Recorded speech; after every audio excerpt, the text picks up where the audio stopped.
Sa kabila ng pagkakakulong, ipinakita pa rin ng isang ina ang kanyang pagmamalaki sa anak matapos itong matapos ng pag-aaral sa unang hakbang bago mag-elementarya.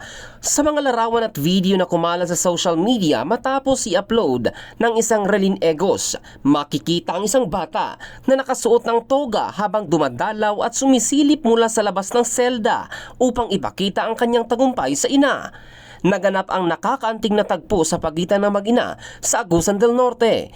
Ayon sa ulat, galing ang bata sa kanyang moving up ceremony at dumiretso agad sa kulungan upang ipakita sa kanyang ina ang natamong tagumpay. Dahil sa ginawang ito ng anak, hindi napigilan ng ina na mapaluha habang nakatanaw mula sa bintana ng selda.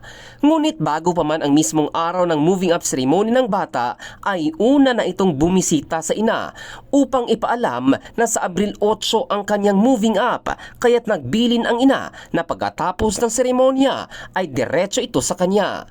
Ito ay para makita niyang personal na nakasuot ang toga ang anak na pinangarap niyang mapagsilbihan bago siya nakulong.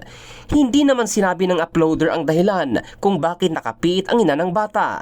Samantala, marami sa mga netizen ang naantig sa eksena at nagpahayag na kahit anong pagsubok ang pagdaanan ng isang magulang, hindi ito mahahadlangan ang tunay at wagas na pagmamahal para sa kanyang anak. In the heart of changing lives, ito si Jofel Candado ng Brigada News Philippines, the Music and News Authority.